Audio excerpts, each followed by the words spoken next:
Buenas tardes. Am, en realidad, bueno, seguimos con las arritmias auriculares de la mañana. Ahora nos toca el primo hermano de la fibrilación auricular, que es el flúter, y que es una arritmia no tan rara. Es verdad que la fibrilación auricular es la arritmia más común, pero el flúter no es una arritmia que realmente la veamos muy alejadamente. Es una arritmia bastante frecuente y que nos lleva a bastantes confusiones, ¿no? Es mucho más frecuente en los hombres que en las mujeres y tiene la clasificación, la clásica, que es la de típico y atípico, y es importante recordar estas dos para nosotros que hacemos cardiología clínica, que no confundamos con los términos de común, incomún, horario, antihorario. Es mejor manejar esta terminología que es la nueva terminología, donde la diferencia está solamente en que las arritmias que se dan en la aurícula derecha, el flúter auricular, va a ser dependiente del istmo cabo-tricuspidio. Eso es lo que hace la diferencia entre la típica y la típica, ¿no? La atípica no depende del istmo cabo-tricuspidio y puede surgir de cualquier circuito macro reentrante de la aurícula izquierda. Flúter perimitral, el techo de la aurícula, los llamados flúter de izquierda y también los de derecha que no pasan por el istmo cabo-tricuspidio. Este es el clásico del flúter auricular típico. Los dos electrocardiogramas son típicos, uno en sentido horario, el otro en sentido antihorario, y en la parte superior tienen el flúter típico en sentido antihorario y en la parte superior al lado el de tipo reverso o de tipo horario, ¿no? Los otros tres son flúteres que no dependen del istmo cabo-tricuspidio, que son flúter de escara o son flúteres del lado izquierdo. Lo que quiero que quede claro antes de pasar al siguiente slide es que el electrocardiograma, que es tal como ustedes lo están viendo, las ondas F de bajada lenta, de subida rápida en las derivaciones inferiores, positivas en la derivación V1, significa que estamos probablemente ante un flúter típico antihorario. Cuando es al revés, como el último electrocardiograma que ven allí, las ondas F mayúscula, son positivas en las derivaciones inferiores y es negativa en la derivación V1. ¿Por qué es importante esto? Porque cada onda de la sierra, del serrucho que vemos en el electrocardiograma, es una vuelta completa que da la arritmia de macro reentrada, ¿no? Bajar por la pared lateral de la aurícula derecha, pasar por el istmo cabo-tricuspidio, subir por el septum interauricular, llegar a la crista terminal, toda esa vuelta es una ondita. Y eso también es lo que nos hace sospechar de que no puede ser a frecuencias muy altas porque no puede dar tantas vueltas en un minuto, ¿no? Miren, el gráfico de al lado nos representa un flúter de tipo no dependiente del istmo cabo-tricuspidio, entonces un flúter auricular atípico. Y acá tenemos otro flúter, ¿no? ¿Qué les parece ese flúter? Cuando uno lo ve de primera impresión, es un flúter. Bueno, esta es una gentil cortesía del doctor Anthony, nuestro residente. ¿Recuerdan lo que acabamos de decir? Baja rápidamente la onda F, vuelve a subir y tiene que dar por lo menos unas 240 vueltas en un minuto. Más de eso no va a dar. Y si uno se fija bien, tiene unas ondas que pasan cuando uno mide la frecuencia. No estamos en 240, en 250, ya estamos por los 360. Pero es muy fácil confundirse. Lo traigo esto porque es lo que vemos día a día y que uno a veces en una rápida mirada puede decir que es un flúter. Es lo que nuestros profesores antiguamente decían que era, no existe eso, ¿eh? Que era el fibriloflúter. Bueno, en realidad era una fibrilación, ¿no? Pero que tenía un trazo grueso y que nos había nacido solamente para confundirnos. En realidad esta es una fibrilación auricular. Entonces no hay que olvidar siempre de la frecuencia a la que corren estas arritmias de macro reentrada. El enfoque médico, el manejo médico del flúter auricular tiene que ver, es muy parecido al de la fibrilación auricular. Control del ritmo, control de la frecuencia y anticoagulación. Necesita las tres cosas. Necesita una, necesita dos, dependiendo del caso uno va individualizando. Quien maneja esto es la guía, la última guía que tenemos de manejo médico del flúter auricular, es la guía del año 2019 de taquicardias supraventriculares, ¿no? Donde nos dice, al igual que la FA, que si el paciente está inestable, hay que cardiovertirlo. Que la droga de elección es ibutilide o dofetilide, que no tenemos, y que bueno, si no tenemos, echemos mano de la cardioversión eléctrica. Y si el paciente tiene un marcapaso o tiene un DAI, echemos mano de la estimulación, ¿no? Y intentemos. Ojo, eso sí, el paciente tiene marcapaso, está en flúter o tiene DAI, está en flúter, llevémoslo, monitoricémoslo de forma segura para poder hacerle el overdrive, la sobreestimulación y poder revertir esa arritmia, ¿no? Los frenadores, o sea, los beta bloqueadores o los bloqueadores de canales de calcio no hidropiridínicos, como el diltiazem, el verapamilo, deberían solamente considerarse cuando la frecuencia cardíaca es una respuesta ventricular alta, ¿no?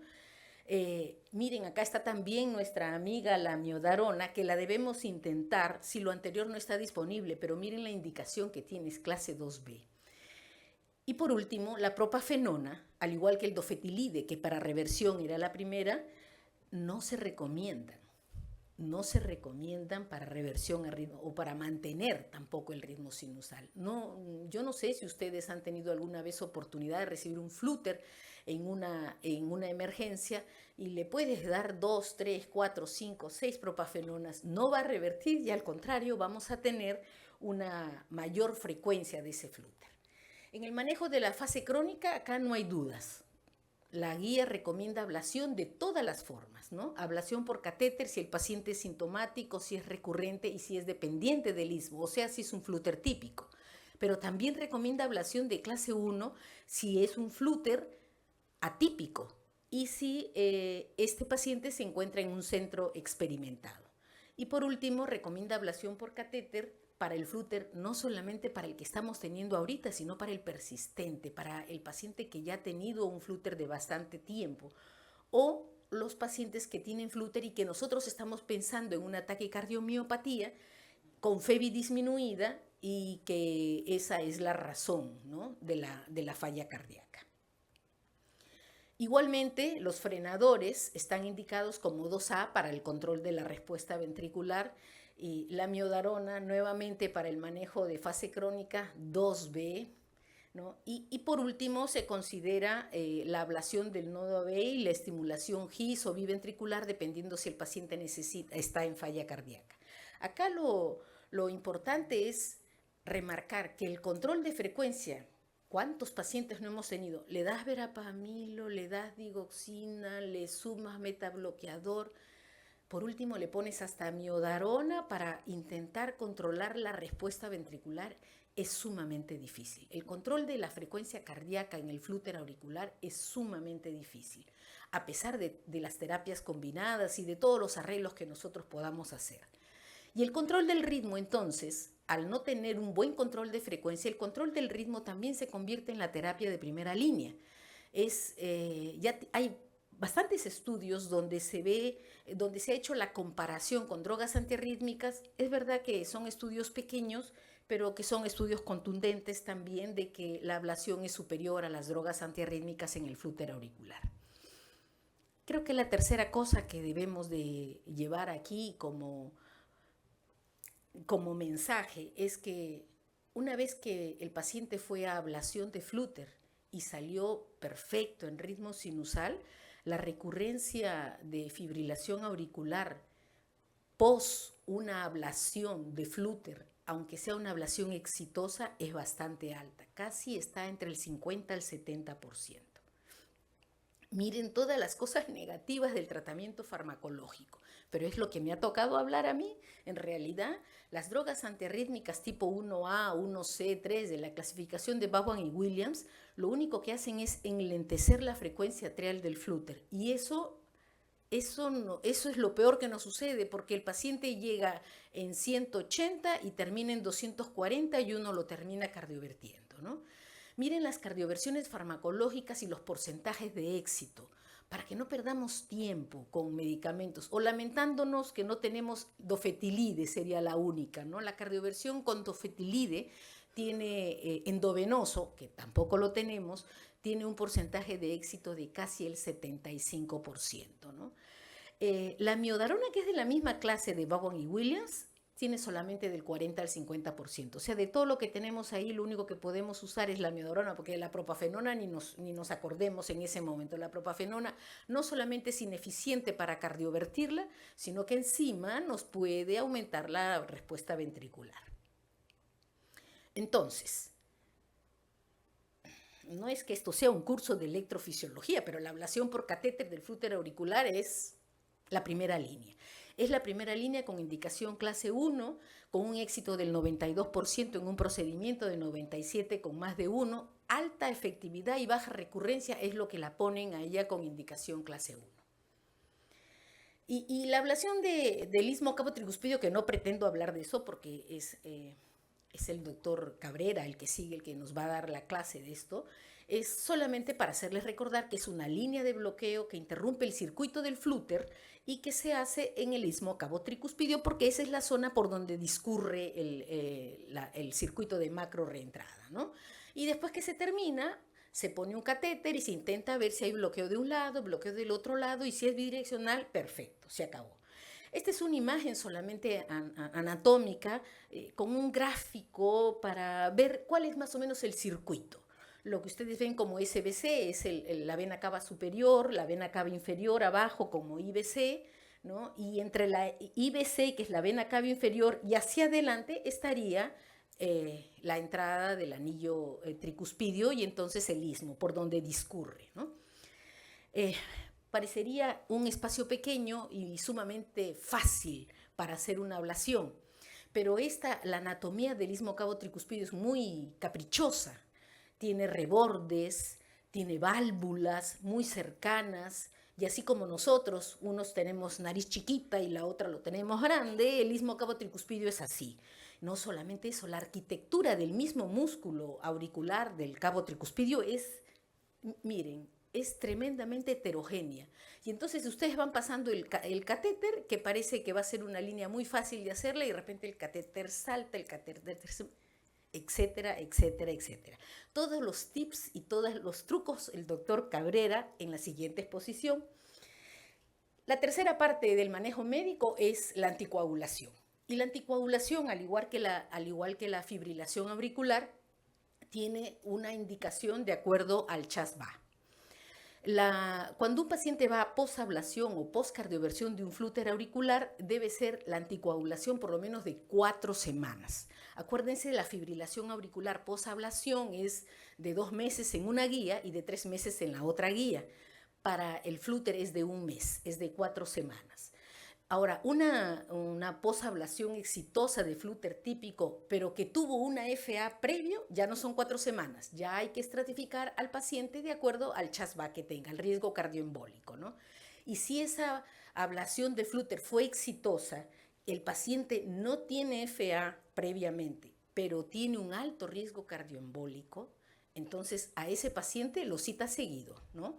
Cada mes, irlo mirando. Si tenemos la posibilidad de ponerle holter o de holter subcutáneo, sería lo ideal, ¿no? Bien. Entonces, las recomendaciones para la prevención de tromboembolismo en flúter auricular es anticoagulación, indicación clase 1. Es otra arritmia, es verdad, porque nosotros nos centramos siempre en la anticoagulación de la fibrilación auricular, pero el flúter puede y tiene casi el mismo riesgo de cardioembolia, ¿no?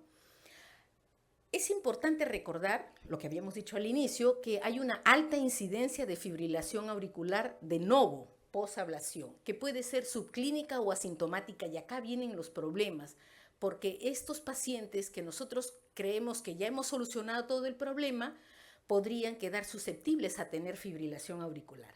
Miren este artículo, del estudio FLUT-FIP, que es un artículo publicado en febrero de este año. Son 100 pacientes que van a ablación del istmo cabo tricuspidio por un flúter típico. Lo siguen con un holter subcutáneo por 24 meses y miren, en esta es la primera esfera, la esfera celeste, el 77% de los pacientes tuvieron fibrilación auricular. Realmente es algo muy preocupante. Porque peor que eso, sí, hay algo peor que eso. Y peor que eso es que la mitad de ese 77% fueron asintomáticos. O sea que nosotros no lo sabríamos si no le hubiéramos colocado ese holter subcutáneo. Eso hace la situación de grave, ¿no? Ya comienza a pintarse de grave porque eso nos va a hacer tomar a nosotros decisiones que no conocíamos. De repente este paciente, flúter, 4 semanas, anticoagulación. No, en este caso, en estos pacientes que uno hace el seguimiento y encuentra la fibrilación auricular, hay que estar muy atentos, ¿no?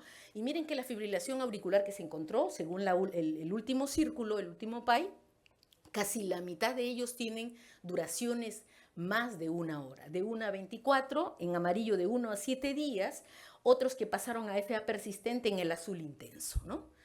Bien, bueno, yo creo que este es el enfoque del manejo médico. Hay que recordar entonces un número, 82%. 82% de los pacientes que van a una ablación de flúter auricular típico pueden tener FA. Y por eso la última guía, la guía europea de fibrilación auricular, hace un acápite, a pesar de no hablar del flúter, hace un acápite de la anticoagulación para el flúter. Y dice que si el paciente tiene un flúter istmo cabo tricuspidio dependiente, debe tener anticoagulación según el perfil de riesgo de FA, ¿no? Si el paciente no tiene una ablación exitosa del flúter típico, también debe ir a una estratificación de riesgo para anticoagulación. Si el paciente va a una ablación y es exitosa de flúter típico, estamos hablando, podemos tener los dos casos, si el paciente tuvo FA previo o si no tuvo FA previo. Y si no tuvo FA previo, el último canal, vamos a tener un seguimiento clínico y monitoreo de arritmias. Acabamos de ver que el 82% puede tener FA. Y si no, podríamos considerar la anticoagulación si tiene el paciente factores de riesgo que inclusive no están en nuestros scores de cardioembolia, no están en el CHAS-BA, no están en el ATRIA, no están en los scores de riesgo que manejamos. Por ejemplo, una aurícula izquierda dilatada, una FA inducible durante el procedimiento de flúter ya nos debe hacer parar las orejas. EPOC, ICC, apnea obstructiva del sueño, un HB prolongado o un aumento del tiempo de conducción interatrial, ¿no? Cuando comprometen el haz de Bachmann. Bueno, yo creo que con esto doy por terminado el manejo médico y ahora nos toca la parte difícil, la parte de la ablación de los flúter. Muchas gracias.